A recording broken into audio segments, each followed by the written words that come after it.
If there Whenever is anything you like, funny we say before recording, throw it in at the end. But yeah, what? whenever you like eat before you take a nap, do you wake up from the nap just feeling like you have a rock in your stomach? So, two quick things before that. First, eating before naps. Actually, let me rephrase that. First, naps. I don't take naps. Me and the money are way too attached to go and do that. Irma's link. But no, I don't take naps. I think the last time I've taken a nap, I think I've taken 3 naps in the past 10 years. One of them was when I landed in France, my first time going to Europe. I was so tired, did not sleep on the plane, and I woke up. It was noon in Paris, and I just woke up at like 7.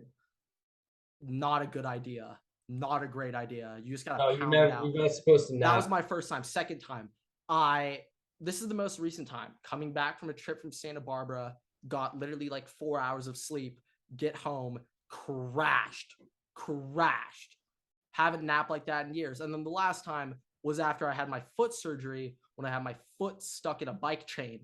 And then I napped after surgery, and probably napped during surgery, you could say. So yeah, 4 naps that I could remember since turning 12. Yeah, no, when I'm working camp and I get back home, at some point I'm taking a nap. And it just so happens that every time I take a nap, I have some sort of food directly before, and I fall asleep and I wake up and I just got like a big old rock in my stomach afterwards. It's not ideal. What food do you like to eat? No, it's just like lunch. Like I eat lunch and then I pass out. So, I mean, it just sounds like bad time management over on your end. You gotta just Or get those meals planned out. My body's just your body is screwed up in many different ways. I can confirm from firsthand experience, but yeah. Welcome, ladies and gentlemen, to episode 38 of the Water Boys podcast. I'm doing the intro today. I'm taking over for Grant. Big weight on my shoulders to take the intro today, so we'll see how it's going. But today we have a couple things on deck: college football, little baseball, most likely going to crap on the Padres again, and then with the NFL. My heart's beating 100 miles per hour, so let's just start getting into it. I don't think that intro is good enough. Fuck. All right. I don't think it was good enough. No? Nah, I'm just playing. That was good enough. All right. Put that in. Okay. I just want to see your reaction. I'll be honest. Man, that was better of than the last one. That was better than the last one you did. Not gonna lie. Yeah, a little disappointing. You know, it's okay. We live and we learn. We move on. We improve. Over at the Waterboy podcast, you're not getting much deep dive insight, but you know, you at least get a podcast twice a week. You get Waterboy analytics over at the Waterboy podcast. I mean, it's a patent pending technique, but it's ongoing. Yeah, we're working on a trademark, working on the copyright infringements. You know, we don't take our shit, boys. We got stuff planned and we're doing it 10x. But right now, me and Everett, way too much on the schedule. Now, this is the thing. Football is obviously king, but with my Kemp Nose shirt, the only thing I can think about is the Padres and how pathetic they are. The only thing, though, is I don't want to bore the viewers and I don't want to start off with the MLB. So I think we should start off with one of the most interesting stories of the weekend. Let's get into the NBA. Swimming. Swimming? I don't think Olympics are going on. And even if it was, I don't think Ryan Lochte was robbing any jewelry stores recently. So I don't think there's much to go over in swimming. But you know what? We're going to dive into the NBA right now. So on Twitter, like right now, this has actually been one of the quietest NBA off seasons in terms of free agency moves, trades, any type of team changes. Can you name like one person that signed with the team this offseason? I think the biggest moves so far have been Rudy Gobert and John Wall. Oh, and then right, that's probably it. But like, who cares? No. And like, regardless, the fact that nothing else is popping in my head right now, that says enough. So the NBA, I mean, Kevin Durant, Kyrie, what the hell? I thought they were being traded. I guess they are still being traded. I saw him beefing with the owner of the Nets. I don't know though, but this has just been a boring, not very interesting NBA free agency this year. It's Well, kind look, of like been we disappointing. thought that it was going to be an interesting one going right at the start of it. Like everything was coming on. You're like, oh my God, this might be the most interesting offseason And since yeah, no, LeBron and James signed it's with the just Lakers. August 9th right now, and literally nothing has happened in weeks. Like the Barely any last, news has came out. So yeah. we'll get into the only thing that was somewhat noticeable over the weekend. Dejounte Murray versus Paolo Banchero. So over the weekend, Dejounte Murray, Paolo Banchero got some publicity over a pickup pro-am basketball league game where they played against each other. So first things first, they obviously started beef on Instagram, but we got to start with just the game itself. First things first, Dejounte Murray yammed down one of the most impressive and crazy humiliating dunks on Paolo's head I've ever seen in my life. Driving in the lane, picks up his dribble. I think he like pump fakes Paolo, then he just throws it off the glass, alley-oop to himself, yams it in Paolo's face. All right. So that dunk alone, just that move, that is enough to be like, humble yourself, young man. I'm an NBA player. Like, you're not on my level yet. If he just did that, didn't say a word, just handed the ball back to Paolo, just backpedaled back down the court, that would have been the most baller thing that Murray could. That would have been the most like badass thing he could have done. Just leave it all in the court. Don't say anything. Just Silence. jam in his face, give him the ball, and just like, let's keep playing. But instead, Dejounte Murray decided to do something else. After he yams the ball in Paolo's face, he gets in his face, starts screaming at him, throws the ball at his feet, disrespectful, of course, not giving it to his hand, throwing it at his feet, yelling in his face. And then after the game ended, he goes on his Instagram story and starts shit talking Paolo. Like, all just starts shit talking Paolo. So, how many years has Dejounte Murray played in the NBA? I think he's like 24, 25, just got I'm pretty sure traded to the Hawks or signed to the Hawks. Yeah, I'm not exactly sure, I but think he got traded. He him, was on the Spurs. Trey, and like John Collins, I guess, their new big three. But he Yeah, gets so traded or moved, and I don't know.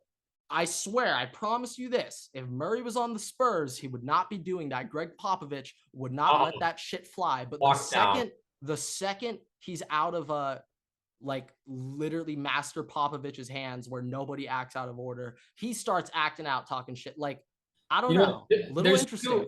There's two ways that I'm looking at this. One, that it's basically the Kermit versus Bo Cruz storyline and hustle with Adam Sandler. To a degree, yes. To a degree, it reminds me a bit of that. The other thing Except that reminds me Paolo of, was a first overall pick, and yeah. whatever, The only other whatever, difference whatever. is it's when the senior in high school on the varsity team, it's tryout day. You got the random sixth graders touted to be the next big thing, comes in, the senior just absolutely murders him in front of the entire team on tryout. That honestly, that was kind of the vibe I was getting here. Now personally, I think it's a little unwarranted how hard Murray went after Paolo there. There's no reason, man. But this is I was looking at this because I was like, why was Murray so pissed? I was like, what the hell? Why is he so pissed off? And I also want to say, Murray has not only been like teasing, I guess, or whatever, just messing with like Paolo and stuff against other literal amateur guys. He'll get the ball, get it, start like hitting it on their head, then start dribbling. Like, is he playing in the Drew League? Not Drew League. I don't think it's the Drew League. But it's like a pro-am league, and he's being an annoying piece of shit. He's literally taking the ball, bouncing it, like hitting it on dudes' heads. So like, what I'm hearing is, I'm like, he would not be acting like this on the Spurs. He would not be doing this. I can tell you right now, just on the basis of all this, the Hawks are not going to be good next year. I was just really confused. I was just like, what the hell?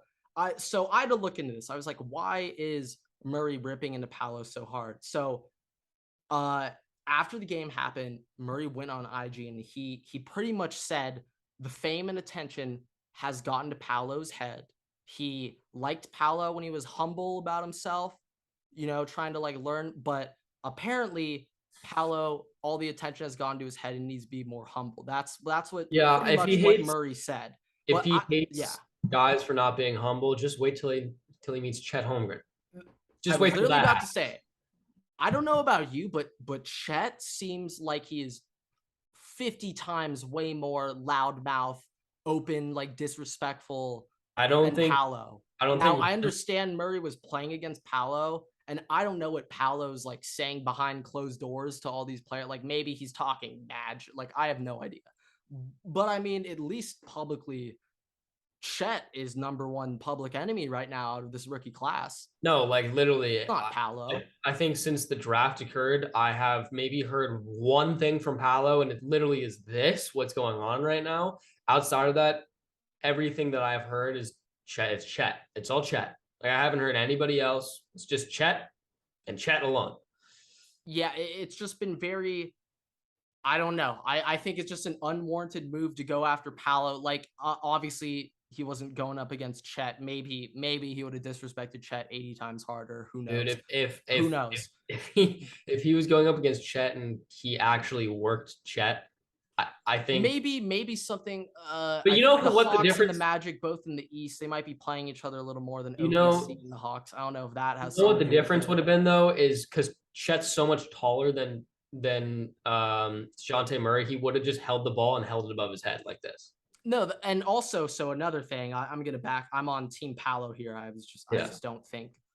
I think it's a Murray little going little after him confusing. so hard, just straight for the neck, was just uncalled for. But going back, so in that game, every single time Paolo got the ball, Murray was guarding him, and Murray would call for a double team every single time. And so after the game, Paolo was just like, he was like, wow. So after the game, Murray unfollowed Paolo on social media, like unfollowed him on everything, then called him out. And Paolo was like, wow, you unfollowed me and called for a double team every play. Thought like a grown man wouldn't need So that help against a rookie or something. Like he didn't real say that quick, last part, but he was kind of just like, Jesus, man. like that's kind of sad. Like Murray is just like, Jesus, dude. Like, I guess he's really buying into the whole hate the Hawks. Like Trae Young is literally the most But hated man in New York. At yeah, Yankee but also Stadium, they like chant "Fuck Trae Trae Young." They don't Trae mention Young any Red Sox players. Like, Trae Young kind of does it in a way where like it's almost likable to like watch him be hated. Like I personally, I like Trae Young in the fact that like that's his dynamic. Like I like Trae Young for that I thing. think it's a little cocky, but at least like, if you're He gonna can if back you're it gonna up. play into it, don't be afraid to just bet. Like he plays into it and he does it Yeah, and it like he worked. plays Like into it. I mean, he So bounced the Knicks in the was the playoffs. final So score of this posted? I have Their no final score. idea, no Because clue. my question is DeJounte Murray talking all this trash when he lost the game? Now I have no clue. I would assume he won. But even then, that yam was so disgusting that like whatever. That was actually one of the most We disgusting have a clips I've little ever nut, seen. a little nut rub in the face. Like I'm not exact. Like Paolo didn't even contest the dunk. Like it was just like It was just gross. it was just like Jesus. I got you. I got But you. no, that is. I mean, I just saw that and I was like, damn. I first things first, I was like, Jesus Christ, the story itself. Like, why is he going after Paolo's head? And then I was also like, that's the first NBA news I've heard in weeks. Like, geez, it's not even free agency. It's just like a little beef brewing with Paolo. Like, I don't know. NBA, it's been quiet. It has I been just think quiet and it's been it's a little strange this sad summer. if you're a fourth, fifth year player in the league and you are beefing with a guy who hasn't even played a single game in the Yeah, NBA. I just thought it was very strange on Murray's part to go after Paolo like that. I mean, maybe Paolo is a complete total asshole. I have no idea, but he doesn't. I mean, at least compared to other rookies like Chet, pretty much only Chet, he's not even close. Like he's not even close to that level of cockiness. Other first overall picks too. Zion wasn't like that. Like Like, I I mean, guess Paolo might be a little more cocky than Zion, but like I mean, Cade Cunningham, I don't really know what Cade Cunningham seems to have flown under the radar in terms of like what I he's feel like like outside of basketball. I have no idea. Ant's got a little cockiness to him, but it's like a positive cockiness, at least now. Well, also the cockiness for Ant has been really ramped up after Hustle. Yeah. Well, yeah. Well, people are just like, oh, Anthony Edwards, the best shit talker of all, and like Well, even like that's Juancho just came in a out movie. and just like Anthony would be great for that role. He's really good at shit talk. Like he even said that. So Oh, it's, is that why he got no, chosen? yeah, like so I guess that's kind of the impression. Like I have no idea, but I mean Anthony Edwards, he's backing it up. So I mean, there's a difference. Like Yeah, it well, kind of goes in Trae Young. Like at he least did. gets He did respect among also, NBA players. I by the way, think I could be wrong, but I think he he did does. also have an egregious slam on John Morant last season that got called back for some bogus stuff. Trae Um, Young, no. Murray, Paolo, Ant, who? Ant Oh, did. Ant. Ant Jesus. had a pretty gross slam on top of John Morant last And year. Jaw literally tries to poster 4 people per game. Like I think I've seen more highlights of Jaw like about to make the craziest poster, and he just misses the dunk and it's a foul. And I'm like, if he hit that, my God. Okay, all right. But that's all I got. NBA. I think we should end off. MLB. I think we should end off with college football. Let's do MLB. Let's do MLB. Okay, before we get to Padres, because that'll be mostly what we talk about, I just want a quick reaction out of you for this. Okay. This is an Edwin Diaz appreciation stat. The Mets are 62-0 this season when leading after the 8th inning. 62-0. 62-0. Man, it's the trumpets. I mean, damn. Trumpets, man. I mean, damn. Like that's crazy for the fact that like the Dodgers could never. Dodgers could never. No. Like in the past, well, actually the past week the Dodgers have been hot, but in the past 2 months, the Dodgers are probably like, I don't know. Well, how many wins? 40-5 leading. How many wins? How many wins do the Mets have right now? What's the Mets record? So there's 60. There's 62-0 when they're leading, correct? 62-0 when leading after the 8th. So how many wins do they have? They're currently wins. That's how many games where they have. They're currently 71-39. So that means they've had the lead 9 games. 62 of 71 wins. They've had the lead going into the 8th. So that means they literally only lose if they're losing. Well, wait, how many? 71 wins. What? They have 7. They're 71-39. 71-39. So that's 110. 62 divided by 110. Over 50% of the games are leading going into the 8th. It's pretty good. That's pretty good. I'm sure there's like a couple stat lines. Maybe like they were down and they came back and scored, and like that. Also, shout out my quick math. Did you just see that shit? God damn. Whatever. But yeah, that's all the praise I'm going to give the Mets. I'm going to be honest. I've now respected the Mets now that they're healthy with their starters. Give them 2 series. I still, at least in the playoffs, I think I'm still slightly more afraid of the Braves than the Mets. Just because I know the Dodgers will face the Mets in a 7-game series instead of a 5-game series, where the starting pitching is less important. I'm not concerned. The Braves lineup is whatever. We'll think about that. We'll think about that in a couple. Yeah, food for thought. Okay. Also, I got another thing. Not Dodgers, not Padres. Okay. Chris Sale took a page out of Fernando Tatis's book and broke his wrist while riding a bike. So he will miss the rest of the season. Fernando Tatis is sitting there. It was the meme of Soldier Boy. He stole my bar, word for word, flow for flow. Literally, that's what Tatis is sitting there thinking. Chris Sale just stole Tatis's flow, word for word, bar for bar. So Chris Sale, this happened, I don't know, a month or so after his famous AAA dugout punching rant. Well, no, remember he had the AAA dugout destruction, then had to go back like the next week because he got injured again. Because remember, he had to go back down. Oh yeah, because he got the ball. And now he's got the bike accident. So I would say he thinks that Chris Sale was sitting there like, you know what, I actually think the Red Sox might be in last place in the AL East right now, but he was sitting there like, we are not making the playoffs. I'm just gonna break my wrist and sit out the rest of the year. Did Chris Sale purposely break his wrist to up his like value, so that way it doesn't. Well, he wouldn't up his value. Well, if he broke his offhand wrist, I don't think anyone gives a shit, which probably is what happened because I think they would have made a bigger deal if he broke his throwing wrist. But yeah, if you breaking a bone's the best injury you could get. So I mean, maybe he did this on purpose. Maybe Chris Sale was like, I'm throwing in the towel. I'm done this year. Call it.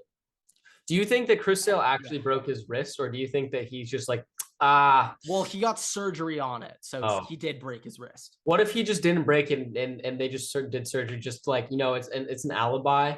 He's just like, I mean, I don't know. I think it's just very, very interesting. Chris Sale this year, I'm not sure if he was healthy the full season last year, but everyone's like, oh, Chris Sale's coming back. You know what? It just sounds like he really. I don't know. Based off that, I don't know. It just sounds like he really loves the AAA affiliates locker room.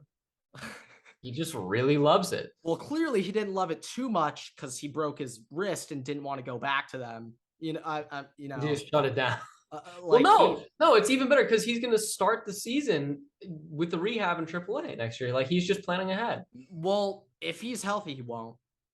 If he's doing spring training, he won't. But I mean, I don't know. Very interesting. I just think interesting timing that this happens right after the trade deadline when Red Sox were kind of like, yeah, we're not gonna go after anyone. We kind of know we're our spot in the AL East.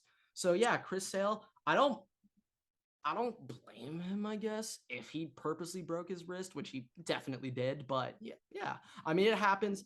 But let's get into the fun part of the MLB talk. What I've been waiting for all day. Let me go first here. Go first. Go for it. So just a little throw out. This isn't necessarily the Padres, but a little throw out. Well, if it's not the Padres, then I mean, who cares? It's about the Yankees and the Dodgers. Oh, fun. Okay. Since the Dodgers traded for Joey Gallo, this is as of yesterday. The Dodgers are 6-0. Yesterday, as in Monday, August 8th. Yes. Dodgers are 6-0. Yankees are 0-5. So it's the Joey Gallo effect. Maybe Andrew Fleeceman was onto something. Yeah, I just want to say to you Yankee fans, isn't it kind of weird that, Joey Gallo might not be playing great, but he goes from Yankees to Dodgers, Dodgers hot, Yankees aren't. Andrew Heaney goes from Yankees to Dodgers, literally has like a sub-1 ERA right now. I know he's only started like 6 games, but still, Heaney goes from chump to god after going to LA. What's going on in New York, guys? What's up? Like, what's up? What's going on? What's going on in New York? Yep. What's going on in New York? Brian Windhurst right now, we might need to take a page out of his book. New York didn't play last night. I'm pretty sure they're currently on a 5-game losing streak. Yeah, that's why I just said 0-5. 0-5 since Joey Gallo after getting swept by the Cardinals over the weekend. I mean, Yankees. So, yeah. I mean, and on the same time as the Yankees are hitting their slump, the Mets are one of the 3 hottest teams in baseball. Dodgers are going up. It's the Yankees midseason slump always happens. Dodgers midseason. Yankees down, Dodgers and Mets up. Last thing, I mean, at least the Red Sox suck because if they were good, Jesus, we can all DEFCON 5 for Yankee fans right now. We can all enjoy that was the case. Okay, so this is. I don't know if this is necessarily 100% accurate, but I believe this is a screenshot of an ESPN breakdown report for the rankings of this week. Okay, all right. It says number 1 team in the MLB, Dodgers, number 1. Record 75-33. Their power ranking last week was 2. A lot of random crap. Don't really care about that. This is the part that I care about. Quote, all Andrew Friedman needed to do was feign some half interest in Juan Soto and watch AJ Preller freak out. Did you notice that Mookie Betts hasn't played second base since the trade deadline? So it's kind of sounding like kind of got the Padres to trade for Juan Soto. Wait a second. Oh my God. Something just popped in my head. Now, I know when Mookie was playing second for that little bit of stretch, the quote unquote reason, sorry, I need to get close to the mic. When Mookie Betts was playing second, the quote unquote reasoning as to why is because they called up James Outman. He was making his debut. He was more comfortable playing right than anything else. But very, very interestingly, like after his first game in right, Mookie casually went back to right. Outman was playing left or center or whatever, completely fine, no problems. I didn't quite think about that, but do you think he actually played Mookie at second to be like, we'll put Mookie at second if we can get Soto and we'll let you play right? Even though Mookie is 90 million times better at right fielder.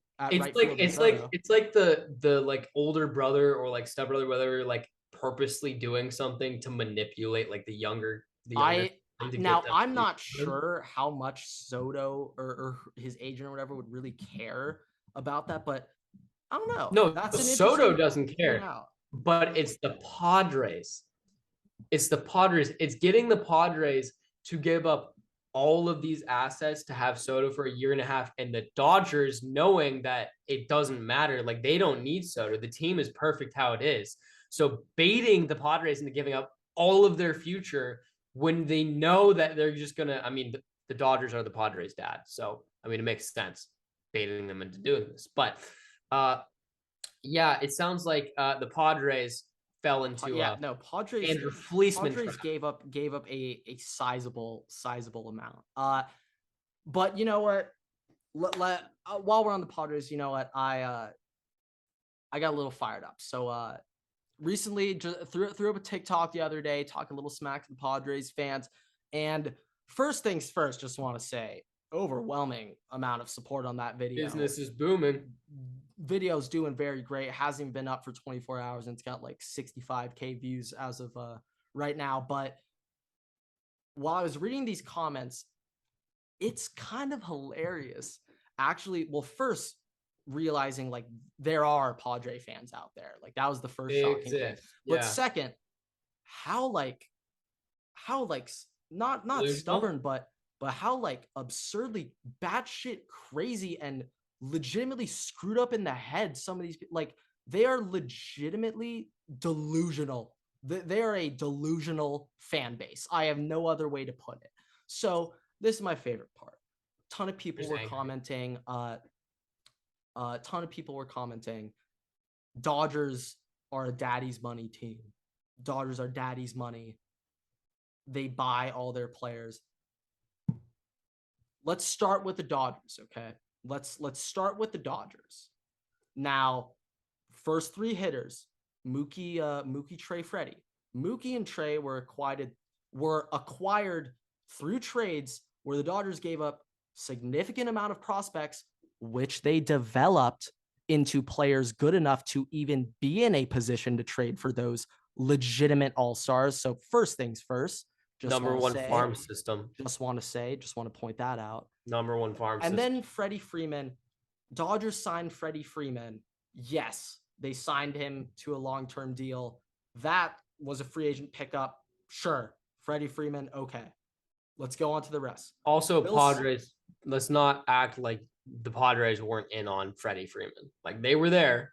They just suck and therefore couldn't sign him. Maybe I honestly have no idea. I'm pretty sure it was just down to Dodgers and Braves. No, but they had an offer. They had an offer. Yeah, probably. But I mean, it's the Padres who want to play for them. But that's the first three Dodger hitters. Let's go on to 4 through 6. Number 4, Will Smith, drafted by the Dodgers. The dude's literally getting paid $500K a year. Absolute murder. I'm so sorry that Will Smith, like baseball is a screwed up sport that Will Smith doesn't even get paid $1 million a year. But drafted by the Dodgers, that's our 4-hitter catcher. 5, let's say Muncy's the 5-hitter going forward. Max Muncy was either traded or signed from the Oakland A's, and he was a wash-up reject that the Oakland A's thought was a fat piece of lard and didn't want on their team. Then the Dodgers took him, and he was one of the best hitters in baseball last year. So they didn't buy that guy, and even if they did buy him, nobody else wanted him. So why are you mad? Let's go on to the 6-hitter now. Let's say it's Chris Taylor. Chris Taylor was a washed-up reject from the Seattle Mariners who probably wasn't even aware who Chris Taylor was, and they traded him to the Dodgers for a pack of peanuts in the player that they traded away. Chris Taylor is like a 2-time All-Star now, deserved his $80 million contract extension. So yeah, that's our 6 hitter. So yeah, I guess you could say we have the money to re-sign him, but okay, cool. Padres just re-signed Musgrove to 100 mil. Shut the fuck up. Let's move on to the 7 hitter. Let's say the 7 hitter is Lux, drafted by the Dodgers, was the #1 prospect in baseball a couple years ago, drafted by the Dodgers. Oh yeah, we bought that guy. No, we drafted him because your dumbass didn't. That's our 7 hitter. Number 8 is a combination of Gallo, of JT. You haven't said JT yet. Haven't even said. Oh, Jesus Christ, JT hasn't been playing so long. JT is definitely further up in that lineup. Holy shit. Well, the fact that JT, he'd probably be the 5 hitter. JT was a legitimate wash-up scrub from the New York Mets who did not give a flying shit about him. And then the Dodgers picked him up and he became one of the best hitters in Dodger that I've ever seen in my life. He's been on the team for how long now, by the way? So sure, maybe we bought him for $1 million in the offseason, but nobody else wanted his ass. So who cares? That's not buying him. And then our last guy, Cody Bellinger, drafted by the Dodgers, won an MVP. Don't need to say any shit about that. So that's the lineup. Now another thing I just want to say, let's look at the Dodgers starting pitchers. Clayton Kershaw, Walker Buehler, Julio Urias, Tony Gonsolin, all drafted by the Dodgers or signed by the Dodgers. Yeah, no, I mean, what are we talking about here? What are we saying? Padres, half of their fucking starting pitching lineup has been acquired through trades in the past year and a half. Also, I mean, what are we saying? Clevenger, Manaea, Snell, none of those fuckers have any association with the Padres until the last 2. Darvish, single dude. Who, by the way, single dude. I know that Darvish wasn't necessarily like a homegrown Dodgers player, but I mean, there's a reason why the Padres wanted him, and guess what team he was on? Musgrove wasn't even drafted by the Padres too. So I mean, okay. Tatis, you want to argue about Tatis? Yeah, Tatis was acquired from the Pirates, I'm pretty sure. But he was regardless, like I don't. White Sox. Oh, White Sox. So the thing, I don't blame you for acquiring players through trades because you need, let's say, at least for the Mookie and Trey trades and the Padres Soto trade, like you need to have good prospects in order to get those players. So if anything, the Dodgers acquiring those guys through trade, that's just more of, I don't know, an indictment of how good the Dodgers scouting is and how good their prospects are to be in a position to trade for those players. It pays to have a good GM that actually that helps. That helps. No, definitely. It doesn't get fleeced by a team that's in your division. I literally am thinking the Dodgers have made so many blockbuster deadline trades. No, almost every single deadline for the past 4 or 5 seasons, yet they still have a top 3 farm system every single preseason. Well, they have the #1 farm system preseason this year. We have who do we have? So we still have Vargas I think was just up. Now he's going back down. Cartaya. Imagine if this, like, oh my, could you imagine if our goddamn farm system still had K-Bert, still had Jeter Downs, still had all these dudes, still had Josiah. We still had Verdugo. I mean, it's just like, think about that. Like, really think about that. Like, what Pirates, O'Neal and the Pirates, because he was a Dodger, by the way. O'Neal was a Dodger, and I also had to say it, but Jordan Alvarez on Astros was a Dodger. The Dodger? Yeah, he was a Dodger.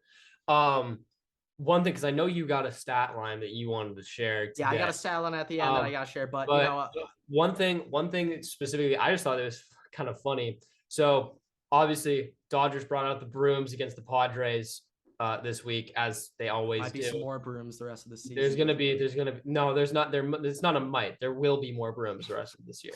Not a might. 3 more series with San Diego, by the way, but yeah. Yeah. So someone who was asking Manny Machado after the Padres got swept by the Dodgers this week, if he was worried at all that they just got beaten down, abused, and murdered on live television. Manny Machado responded with, quote, "Not at all, because I'm fucking Manny Machado."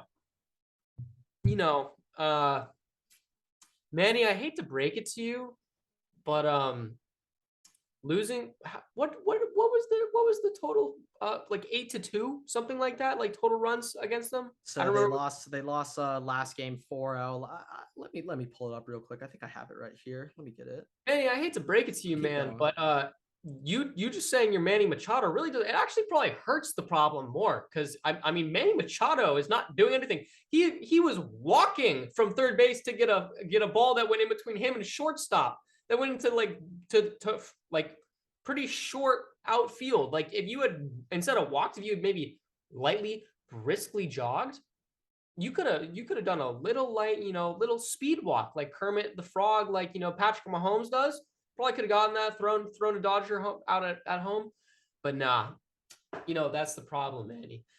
So I got the number. So I'm pretty sure the Giants won 1-0 last night. The Giants? The Giants are playing the Padres right now, and I'm pretty sure the Giants beat the Padres 1-0 last night. Okay. Okay. I got the stat here. The Padres over their weekend series with the Dodgers. Oh shit. Scratch that. I was trying to do a specific Dodger stat. I can't. The Padres have lost their last 5 games and have been outscored 28-7 during that stretch. The Padres, as of Tuesday, August 9th, before they play the Giants, they are scoreless in their last 23 innings. They're on a Miami Marlins type beat right now. And I'm going to be honest, like just on paper, you're looking at the Padres acquisitions. Hold on. Wait. Jesus Christ, 23 scoreless innings. Wait, 23 score. So real quick, how many games has it been since they acquired Soto? I think 6. So how many innings would that put it at? 6 times 9, 54. So about half of the games that they've played since acquiring Juan they've Soto, definitely had multiple other innings that were scoreless too. Right. So half of that. A little under half of Soto's time in San Diego hasn't scored a run in after getting Juan Soto.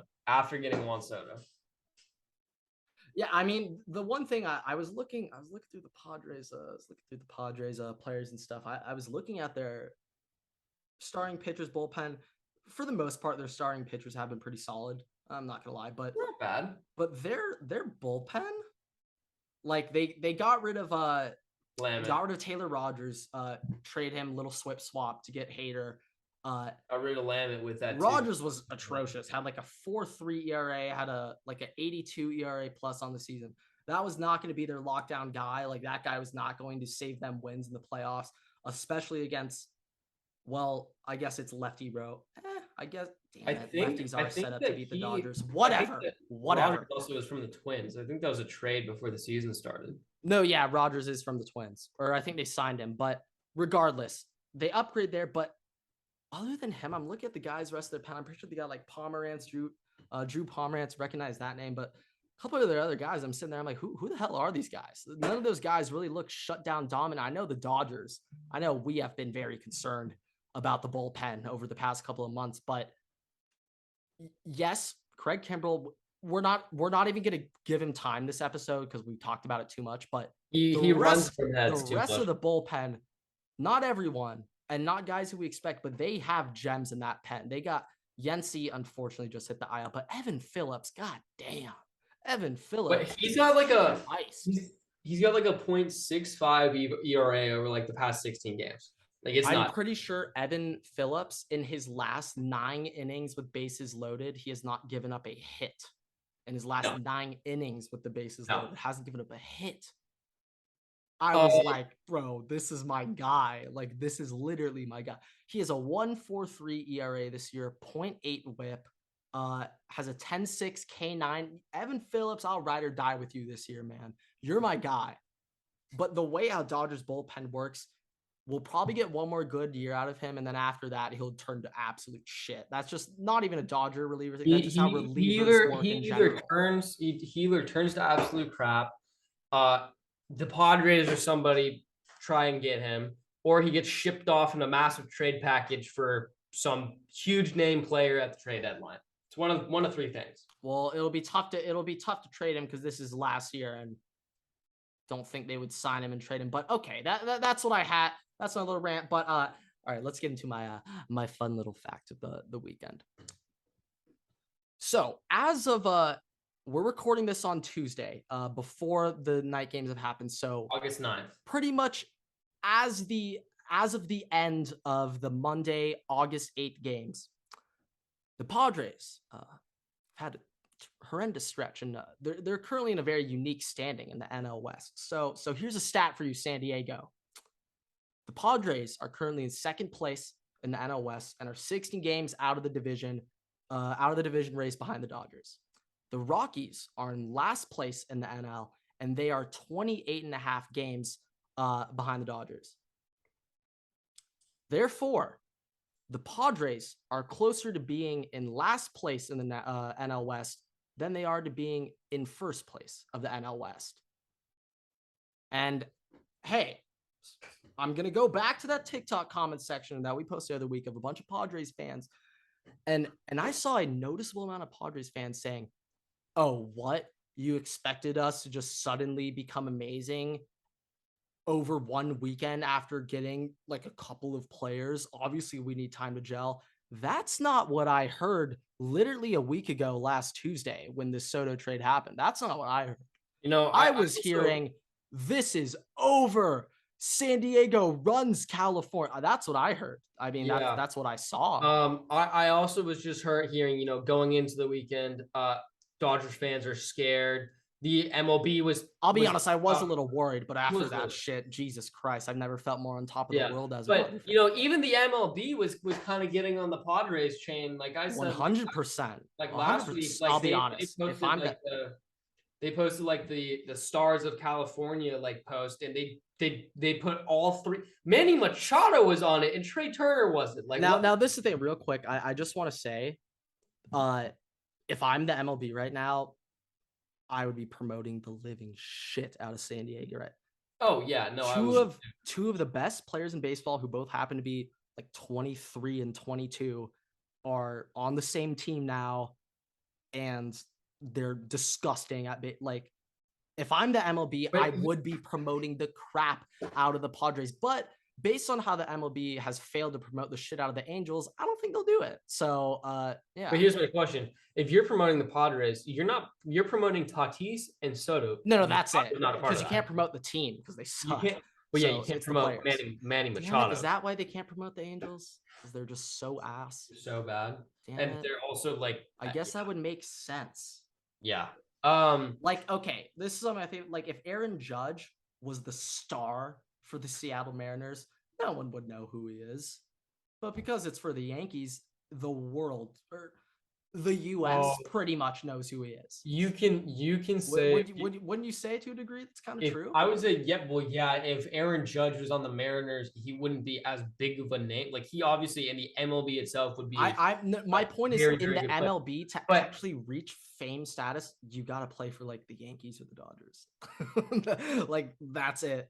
Or else you will not reach that like legitimate fame status among NA about American athletes. I don't think that's necessarily true. It just depends on how good your team is. So like how I think at least for currently just. If it's just dependent on how often your team is shown in these big games and big media situations. Like obviously being in a bigger market like makes a difference. So the Dodgers, Mets, Yankees. You can even say the Astros, trash throws.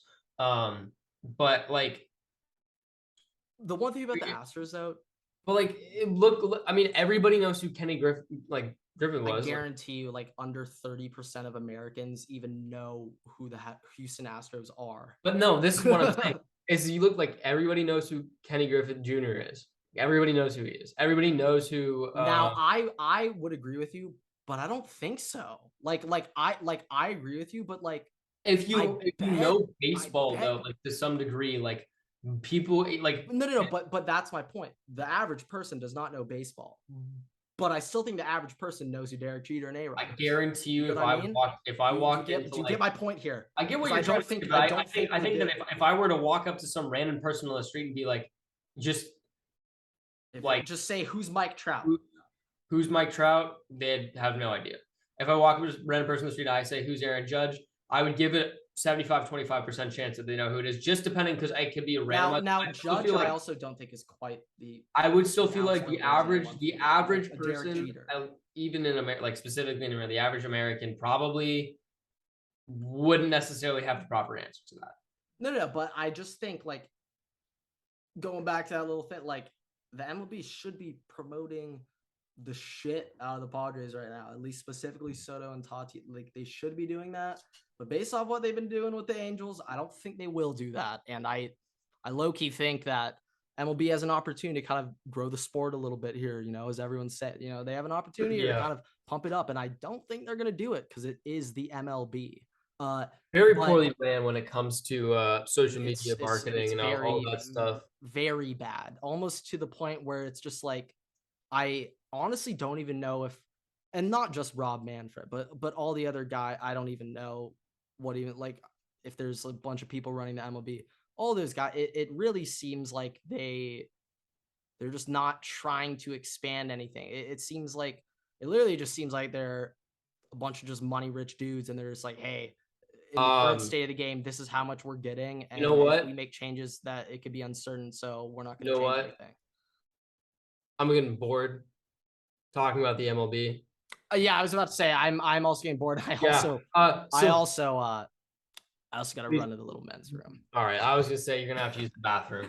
Yeah, I mean, I'll be honest. I waited longer than normal. I waited way longer than normal this time. If you're interested in Grant's bladder control, TikTok we also just dropped a talk on that. TikTok on Grant's COVID conspiracy regarding his ability. There's good stuff on the talk, people. Check that out. Quick commercial break. Hopefully in the future, this is where we have an ad, but we're not quite there yet. So, okay. We'll be right back. All right. Unfortunate news for me. Good news for the podcast. There was a code brown while I was walking to the bathroom. I'm not trying to get too graphic here, but let's just say I was midstream and I realized, oh, wow. There's a little more than just number one for this one, if you know what I mean. We might need to double those ones and make that a number two. But yeah, Code Brown. Sorry for the interruption. Yeah, my life actually is made up by multiple Code Brown stories. We can save those for another day, but let's not get into that now. Yeah. Let's save that for another day. But okay, let's dive into some college football news. Everett, kick us off today. Man, it's gonna be interesting. Which I got a couple things. You know what? In honor of, it's not Tuesday, it's Thursday. In honor of not having anybody on for Tulane Tuesday this week, I've got a little Tulane Tuesday story. Okay, I'm currently getting a phone call from Sirius XM because they want my money. No, I will not be accepting that phone call. Yeah. So yesterday, there was a little news report that came out. I don't know who figured this little bit out. And you know what? It sounds about right for Tulane. Apparently, Tulane stashed two 3,000-year-old Egyptian mummies underneath the bleachers in their old stadium where the first 3 Super Bowls were played. They then forgot that they were there and left them in the stadium until 1973. So, when was this stadium stop? When did they stop using this stadium? 1973, something like that. So well, hold on. I'll look it up. How long have these mummies been? Are you telling me they've been missing since 1973 until like recently? No. So the hell, I follow along there. Not gonna lie, I'm a little stupid, but so the original stadium that Tulane played in was the Super Bowl. Like they played the Super Bowls there. That's where they played the first couple Super Bowls. Yeah. So that's in like the 50s, 1950s, right? Mm-hmm. So they put the mummies in there because they couldn't find an exhibit to host them, so they just left them in the bleachers and in the stadium in 1955. Now, when you say in the bleachers, underneath the bleachers, literally underneath the bleachers in the stadium. And they left them there because they forgot about them for 23 years. They were just sitting there. I mean, also, just what a great location to stash some mummy bodies. Yeah, just throw them under where we hosted the Super Bowl. That adds So up. yeah, the old stadium was demolished in 1979. So they were taken out about 4 years before the stadium was demolished. Since the mummies were just there and stashed, yeah, Tulane accidentally left the SEC before it became the SEC that it is now. They lost a 7-0 lead to Baylor. That in the might be the College worst series. move. That might be one of the worst moves in college football history. Yeah. Not to mention the countless amount of just pain and suffering that Tulane fans have had over the years. So that also, but go on. That was just a statement that I have to make. That was just a general statement. But yeah, I just need to bring up how much suffering that your school's fan base has gone through. But yeah, and it's all. I mean, okay, it's all thanks. The to whole mummies. story was the mummies was there. They had no idea it was there. Then dug it up in '73. Was that the story? Essentially, they forgot it was there for like 22 years, and there was just open mummy sarcophaguses and like a 3,000-year-old Egyptian sarcophagus. No complaints of like, Smells like kind of weird. No, apparently not. So although when you're in New Orleans and it's nice, that almost makes it worse. When you're in New Orleans and it's humid, you would think you would smell it more. Yeah, if anything, that'd make it worse. You know what? I don't even want to think about that right now. Luckily, I'm blessed to live in LA and don't got to deal with that humid shit. But okay. I got a little more on Tulane. Wait. We gotta stay on the Tulane topic. So we're gonna stay on this. And then I'll let you finish up with your cultural stuff. But Everett. I was just scrolling through Twitter past week, and I saw a tweet from the official Tulane football Twitter account. Just a quick little slideshow of a couple guys on the field, and I happened to notice you in the background of one of these pictures. And so just had a couple comments, a couple of questions on your fit. So first things first, hair looks on fleek, my man. Want to shout the hair first. Second, I like the color combo, the green and blue. I saw another thing, Tulane with the white, green, blue, black. They got some combos, and those blues, in my opinion, look really good. Look like those are probably my favorite. My favorite Tulane. I don't know if they could do like a blue and black combo, like black. So we do have. Well, I don't know if we do blue. I know we do the olive green and black. But my favorite thing is green might look a little weird to me if I'm thinking about the green and black, the olive a little Panthers vibe, but like. But here's the thing. So we are always for our jerseys, we're always featured on like the college football like jersey account. They like shout out like the best jerseys of the week. Like Tulane always makes it on there like every single week. My favorite jersey that Tulane has, and I'm editing this sponsor Nike. Nike. I'm a good editor. So let's see if I can find and put it up here. But we have helmets that he has a software where he can put in multiple photos at a time to do that, but whatever. But so we have a white helmet and a green helmet, where the entire helmet is just the wave. Like the entire helmet, the angry wave, that's our logo. Yeah, it's almost like a ram. It's just like the face rather than the actual logo itself, like with the wave, like it's just the wave's face on the side, which looks really cool. Like the whole helmet is like the wave. But yeah, we've got some nice Rip or Drown jerseys for. Okay. Before I actually have a drip question for you. But before I get into a drip question of your opinion on the Tulane uniforms, I have a drip question for you and what you're wearing in that picture. So I like the shirt, like the shorts. But there was one thing that stuck out to me. I'm very interested to hear why you had a towel tucked. I think that was around a satchel, or was that a man purse? Was that a satchel or a man purse? Let's start with that. By the way, no hate, just curious. Let's start off. What is that? Was that a satchel? Yeah, I wish it was. Why the towel around there? Yeah, no, I wish it was a merce, but unfortunately it's not. It is a fanny pack, which I don't know if that's better or worse. So for now, us. I'm not quite as hip as you, but I thought fanny packs go around your waist. Yeah, I don't like that. Are you the uber trendy guy who throws it on I'm the the trendy shoulder? dude.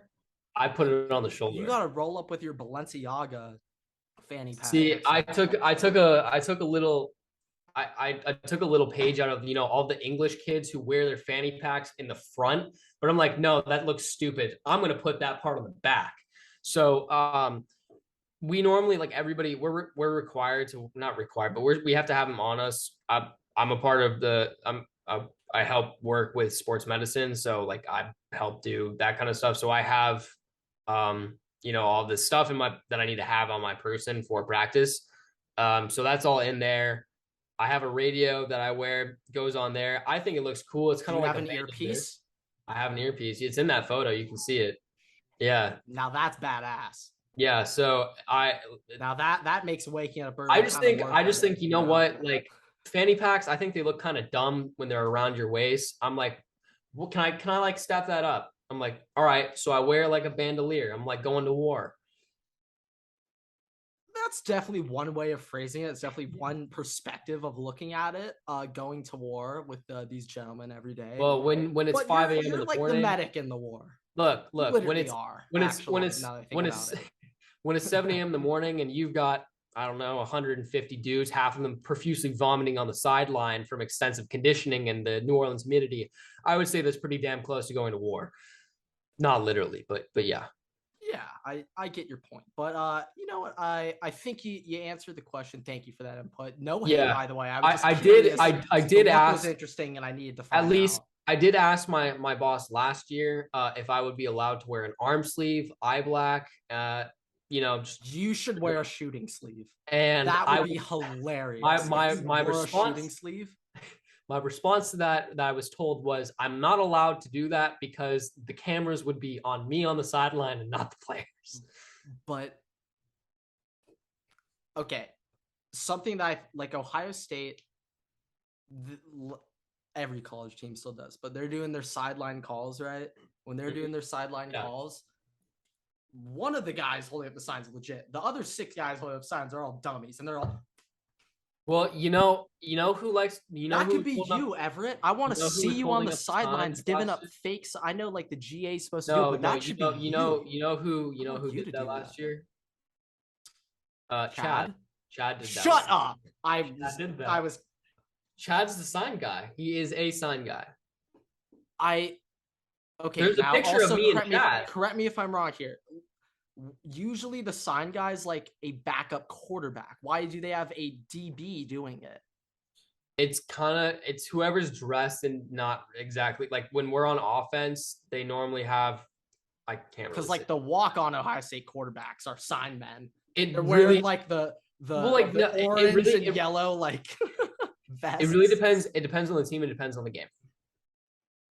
So I think there's a picture of me and Chad last year. It just happened that we were in the background of one of the shots. I would love a picture of you and Chad holding up. So I want a picture of Chad with no helmet, wearing a Tulane hat. He's got the play call on one sheet. He's just holding up signs. Look, I want to see that picture. I'll see if I can get a picture of me and Chad. I'll also see if I can be the thumbnail for. I'll see if I can get an arm sleeve at least in for practice. And maybe we'll be in the background. You'll see me with my shooter sleeve. It has to be nice. If you just show up and wear it, no one will care. No, I have an elbow injury. I have to wear my shooter sleeve. Literally have a reason for it. And no one cares enough to like call you out on it and actually find out if you do have an elbow injury. And 2, like, it's swaggy and you kind of need to be, regardless of your position, you need to be swaggy on the football field. Look, hey, as the as the great Deion Sanders once said, the late Deion Sanders, yeah, he, as Primetime said, look good, feel good, play good, they pay good. So at the end of the day, that's all that matters. Yeah, I want to disclose, and it all starts with look good, feel good. It's always so. Okay, all right. I'll let you. Any more drip questions for Tulane? Also, fun fact, by the way, just as a general notion, the one thing that I've learned, and this is Waterboy Analytics, especially for like the Super Bowl or anything. If there's anything where it's like a question like what color the Gatorade bath will be, the Gatorade is always the color of the team. Oh yeah, no. Like It's always the color of the so team. last year I found out, like, no surprise, the Bengals use It's orange. orange every single game. So essentially, But betting on the Gatorade color to be orange was just betting on the Bengals to win the Super. Like, essentially, but that's what it the is. one thing is, But there's a chance that the Rams also threw out orange. It would have been a lock from the start. no. So here's the thing. But the Rams got If blue you and split yellow. it, if you do, it's going to be blue. It's the primary color. It's always the primary color, unless I do think though, and I might get shit for this. I think lemon lime would be better than any sort, even frost glacier. I think lemon lime would be better than any. well, here's the thing: as the designated Powerade maker of Tulane Athletics. Take me through your Powerade making process. Actually, well, like, do you get requests for flavors, or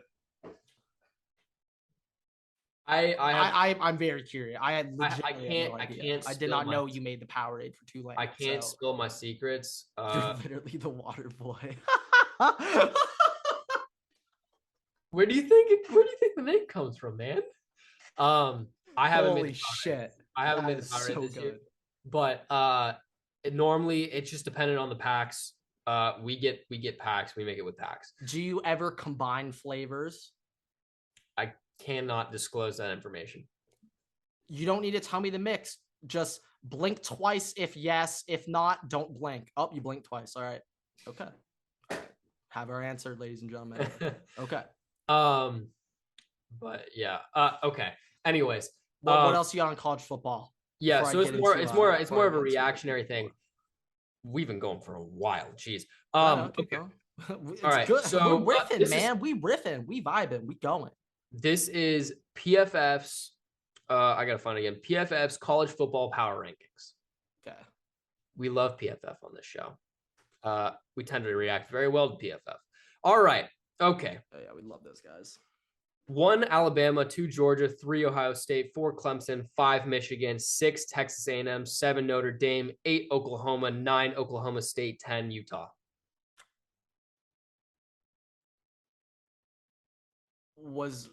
Say that one more time. 1 is Bama, 2 is Georgia, okay, 3 is Ohio. Never mind. Okay, I thought. Okay, very interesting. The back half, like middle to back half of that list, seems very, very based off of last year's end of the season rankings, and then they just put Bama, Georgia, Ohio State 1 through 3. Michigan is 5. Yeah, like I think at the end of the season last year, Ohio State was 5, Michigan was 3, and they just swapped them and just told Cincy screw you and didn't put them in. But like I think that's a bit of a lazy. I think they just took a lot of the shit from last year's ranking and just put 1 through 4. In comparison, USA Who today, they have at 4? OU. 4 was A&M at 6. Clemson. 4 is Clemson. Oh, okay, yeah. 5 is Michigan. 6 is A&M. Yeah, I'm pretty sure A&M. In comparison, though, USA Today's coaches poll for top 10. 1 Bama, 2 Ohio State, 3 Georgia. So they're just switching Georgia and Ohio State. 4 is Clemson. 5 above Georgia in the coaches poll. Oh damn! 5 is Notre Dame. 6 is Michigan. 7 is A&M. 8 is Utah. 9 is Oklahoma, and 10 is Baylor. So, first reaction to the coaches poll. I was today years old when I found out that literally like the lowest tier assistant for these coaches make these polls. It's not. Yeah. It's not. I was today years old when I found out that I would assume the coaches don't make these polls, but this is the one thing. When Dabo Sweeney made his coaches poll, like he owned it and was like, yeah, I think Ohio State's like the 11th best team in the country. And like he owned it. So I don't know. Maybe Dabo does. Maybe Dabo actually does rank. What if like maybe Dabo does? What if you're my God? Coach? What if the assistant did that? Dabo's like, what the fuck? Why the? No, literally, just imagine the assistant's like, you know what? I think Bama's the 17th best team in college football, and Dabo walks up. Actually, that'd be so funny. Dabo walks up. Dabo's assistant did that, and Dabo's just like, why the fuck did you put Ohio State 13th? They're about to and then they did shit on them a couple weeks later. But I mean, So okay, I'm just gonna assume that Dabo did make that poll because Good clip, by the way. That's a good very clip.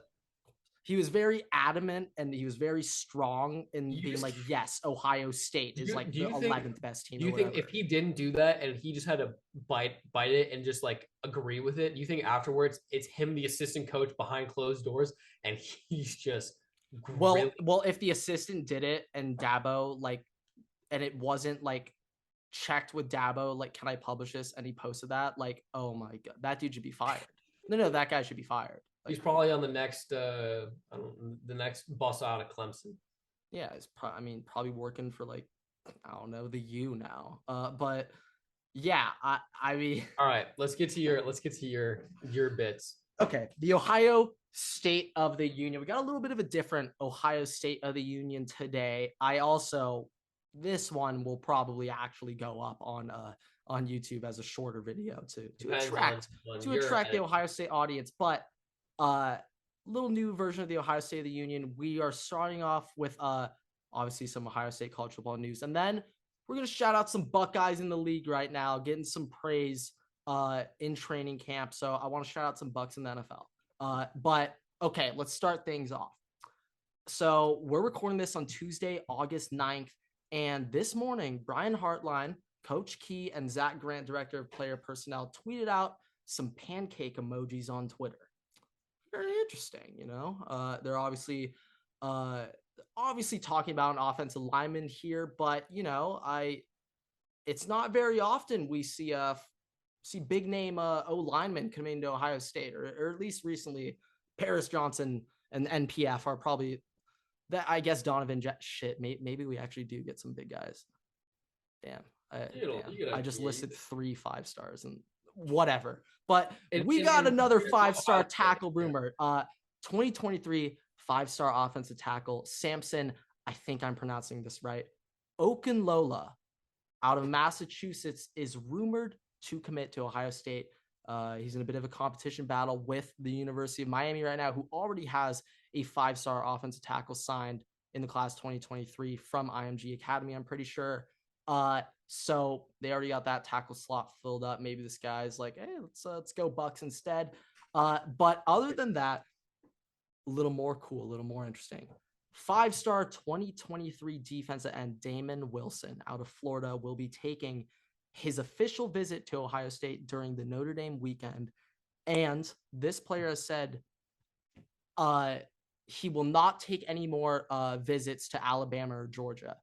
Now, this player, he's had one of the more quiet recruitments, has no crystal ball so far. No one really knows which college or team he's leaning towards going. But this is good news for Ohio State if he's saying, yes, I will visit Ohio State again. Bama, Georgia, I'm done. I've seen enough. Don't need to visit you anymore. But he's willing to visit Ohio State again.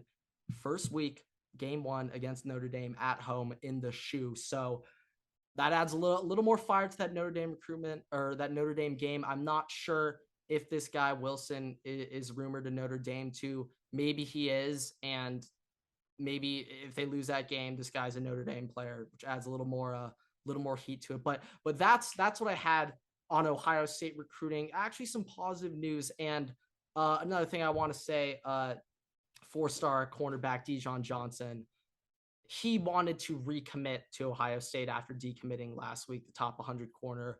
But he said, yeah, I want to recommit, but I'm still going to talk to other schools, still keep my commitment open.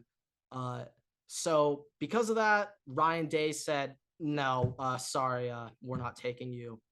It's nice knowing you. We've invested too much time in for you to say you're committed and not actually be committed and still shopping around. So they told him, no, you cannot commit unless you are shut down your recruitment to other schools, because he's already decommitted.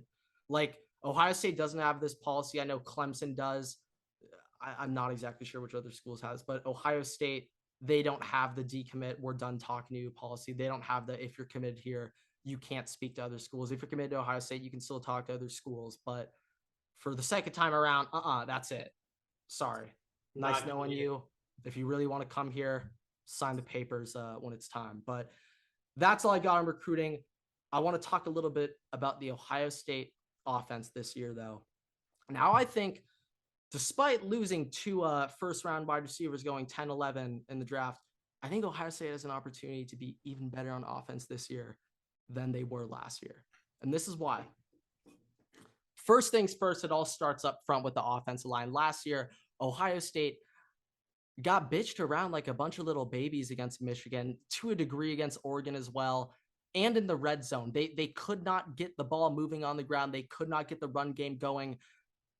And I was listening to Coach Zach Smith's podcast. I give this guy a lot of shout outs on this, but he was saying he thinks a lot of that is due to the older O-line coach Ohio State has had for a while, Greg Studrawa, and now they have moved on to a new younger O-line coach from UCLA, Justin Fry. So Justin Fry, younger coach, he's a little more in your face, a little more, I don't know, outspoken, a little more outgoing, and I think that'll be very, very beneficial for the Ohio State O-line. Last year, when I look at Ohio State's O-line, they struggled against Michigan, struggled against Oregon, struggled in the red zone. Why? Because they had zero interior power running game, zero push. When you needed a short yard gain, Ohio State didn't have that. And their O-linemen were not firing off the blocks like I was back in my heyday, back in my freshman year in high school. But I'm obviously kidding. But where is he? The Ohio State offense line, I think with Fryan, I need a little more grit. I need a little more toughness up front. And it's also going to help that we will be playing literal guards at guard instead of playing tackles at guard like we did last year. But this time we'll actually have interior linemen on the inside who are comfortable pulling, comfortable running power running plays. So that's first on the blocking. But I think a tougher, more downhill power running game will help Ohio State against tougher defensive fronts. If they want to win a national championship, you're going to have to run against Alabama. And based off last year's tape, they would not have been able to do that. If they had to go, they would not have been able to do it. So an upfront, more downhill power running game. And I'm not saying run away from their zone inside the tackles running that Trevion did so well last year. I'm not saying abandon that. I'm saying we need to add some more dynamic implements to this offense. We need to implement some more things, implement some more layers to this offense. So that's what the O-line, I think Justin Fry, this younger guy out of UCLA, I think he was a very, very smart hire in terms of turning this group's mentality around. Really, it's really their mentality. But that's the O-line. Now, to go with the running game, I want to talk about the Ohio State running back room now. So, of course, TreVeyon Henderson, I've already said so many good things about him. Ohio State, their running back room in general, they got two other guys who are contributors and can play. So Meatball Mayan Williams, their power running, sturdy power running back, he's there. I think it, like I was just saying with the O-line, if Justin Fry can get this downhill running game going, we can get a little more push up front, get those short yardage gains you need on the 1-2 yard line in the red zone when you need those short yard runs. Meatball Mayan's your guy. Like Chop is your guy. He actually doesn't like being called Meatball anymore. He likes to be called Chop. So Chop is your guy. Give him the ball. Give Mayan the ball in those short yard gains. He's going to go to work. But other than that, I want to say TreVeyon Henderson. I think TreVeyon Henderson has the potential to be a Christian McCaffrey-like running back next year in Ohio State's offense. I think Ohio State has a special, unique type of running back that they have not had in a while, who is dynamic in the passing game. Okay, that's where TreVeyon for me really stood out from like an Ezekiel Elliott, a J.K. Dobbins. TreVeyon, if you just give him a swing route in the flats, he can make guys miss. I want him out in space, and I want him the ball. I don't care where he catches the ball. It could be 5 yards behind the line of scrimmage. I don't give a shit. The man's still making dudes miss. TreVeyon, I think, has a chance and opportunity to fill a true receiving threat role for Ohio State that I don't really think they've had at running back, or I don't think they've needed to implement in their offense with how good their receivers have been. But I think they can do that. And if it were up to me, it'd be a waste. It'd be a bit of a waste to not want to help CJ out with quick little TreVeyon dump offs. I've been hearing apparently Ohio State has been implementing a lot of more shorter passing concepts into their offense. And also just want to say kind of impressive considering last year that CJ Stroud essentially only threw intermediate to deep passing routes the whole game. They were not throwing the ball short, and he still had like a 74% completion percentage and only threw 6 picks. But whatever. I think Trayvon Henderson has an opportunity to step up in the short passing game. And I think they should take advantage of that. I think that will add a new dimension to their offense. I think Trayvon can make some corners in the Big Ten look silly trying to tackle him. But that's what I had on training camp news. This will be over soon, Everett. I know you look a little mad over there, but we got a couple. I got 2 more things left. Okay, real quick. Some Buckeyes in the NFL I want to shout out. First things first, Jeffrey Okudah apparently looks great in camp, and that makes me so happy. Jeffrey Okudah is one of my favorite Buckeyes I've ever had the privilege to watch. You got some quick thoughts on Okudah? Hard Knocks on tonight. Yeah. Oh, shit. Hard Knocks is tonight. God damn. Oh, and it's Lions this year. So get a little hutch. Okay, I'm going to say this right now. Jameson Williams is about to become one of the biggest fan favorite players in the NFL. Jameson Williams is one of the funniest players I have ever seen. Right before he transferred to Alabama, they had a mic'd up clip of Jameson Williams mic'd up in spring practice. One of the funniest 2-minute videos I've ever seen. Jameson Williams is a national treasure, and enjoy the content that JMO is about to give you over the night. Enjoy it. I can guarantee right now, JMO is going to be amazing in this. But okay, back to Okudah. So going back to Okudah looking good in camp, according to Jeff Risden, who I think is a Lions beat reporter, he said that other than one play today, Okudah has been lights out. Cornerback 1 easily all camp long. It's not particularly close. And according to Benjamin Solak, a writer for The Ringer, Jeff Okudah looks awesome. And that's all I need to know that Okudah is back. Looking good last year. Jeff Okudah looks awesome. That's all I need. He was doing good last year before he tore his ACL. Achilles. Tore his Achilles last year. That's worse. That's way worse. And he also had a couple of injuries his rookie year too. So hopefully he can stay off the field. Hopefully he could be the Jeffrey Okudah I remember. But I just want to say real quick, one of my fondest memories of Jeffrey Okudah was in the 2019 college football playoff semifinal game where Okudah also had a fumble overturned that was a touchdown, which was complete BS, but whatever. Not going to get into that.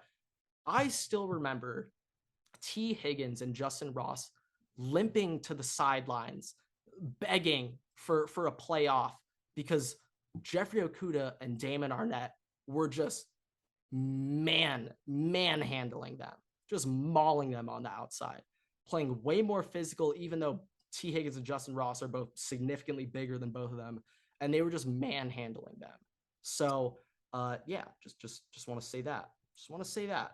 And then last shout out I have, Justin Fields has reportedly blown away the Bears coaching staff in training camp so far.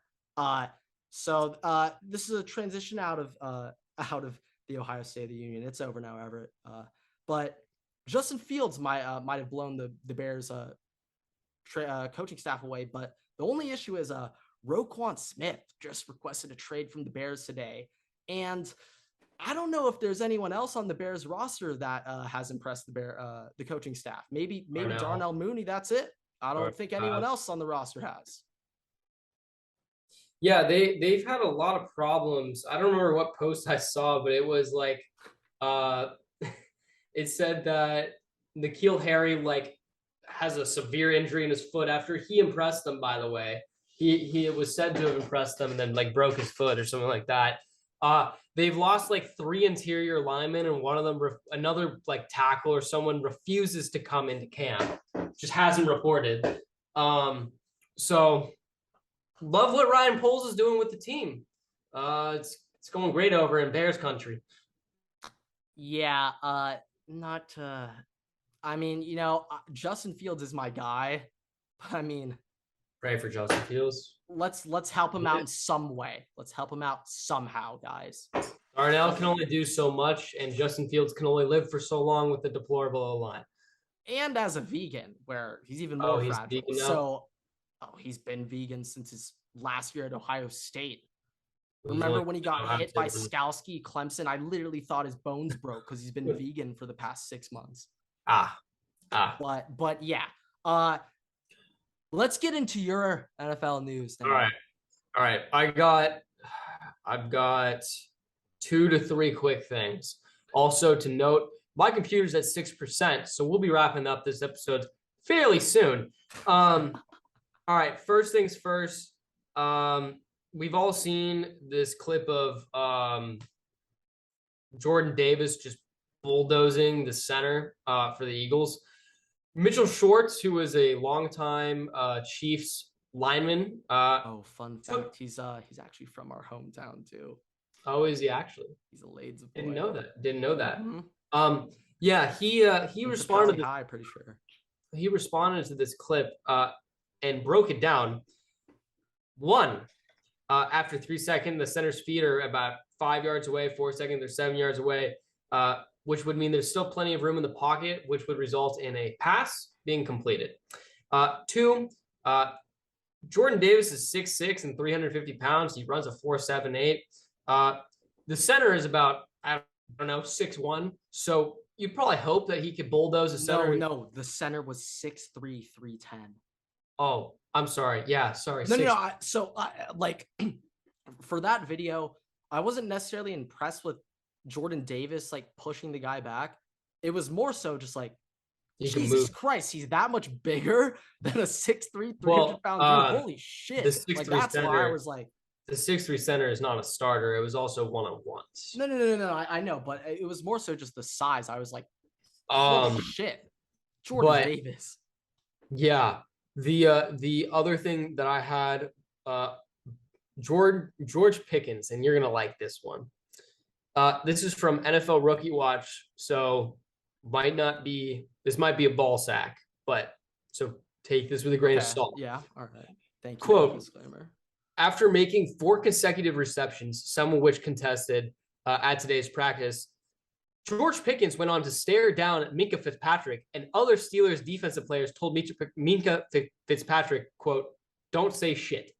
Do not say shit to George Pickens." Now, there might be some SEC beef here between Georgia and Bama, Pickens and Minkah right here, now that I think about it. Maybe a little bit. But the fact that the guys are like, don't say shit to George, let him be. Because I mean, Minkah's kind of the Steelers guy, so I mean, it's a good sign. It's a good sign. I mean, yeah. Sign. Okay. Last thing that I have. I have a hint that this is gonna be wrapping up soon. Yeah. The blue in my face, yeah, I had to plug my computer in. So, just a little shout out. Von Miller, was it yesterday or today? On his Instagram story, posted a picture of Odell wearing a Bills jersey with an eyes emoji telling Odell to come play for the Bills. If Odell Beckham Jr. comes on the Bills with Stephon, Gabriel Davis, Josh Allen, James Cook, Joe Brady, I think that's good looking offense. Pretty good looking. AFC might be under wraps after that one. I would assume so. Yeah. Okay. I'll be honest. I have one last reaction I want from you, Everett. Let's hear it. Last thing. So it was announced either yesterday or 2 days ago or something like that. Aaron Rodgers' use of ayahuasca does not violate the NFL drug policy. So I'm sorry, Everett, but Aaron Rodgers just publicly admitted to using a drug, which I am pretty sure is banned and illegal in the United States. And I'll be honest, I'm not entirely sure if that's true or not. I just Googled ayahuasca illegal. And then I read the first headline I saw, and I didn't even click on the link, just read the tab on the Google, and I'm pretty sure it said it's banned in the US. So how do you feel that Aaron Rodgers committed a felony and the NFL is not doing anything about it?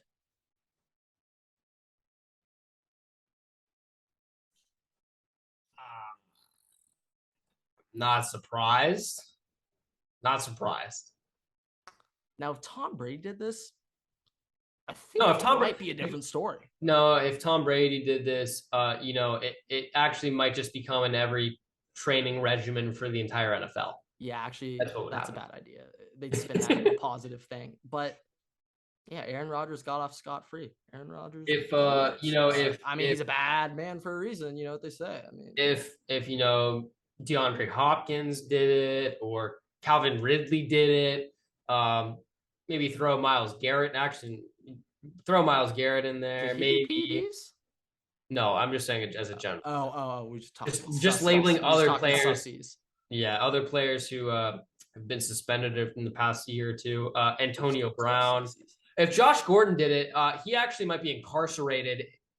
Like the NFL would find a way to incarcerate him, like specifically. Yeah, I mean, you're right about that. So yeah, I don't really know. I really didn't think much of it, to be honest. It's just like it just doesn't really matter. No, I know. It was just a fun little thing I saw where it's just like, yeah, Aaron Rodgers just openly admitted to doing ayahuasca and don't give a shit. But yeah, I think that'll wrap up the episode. This is probably our longest episode ever so far. So you guys are welcome.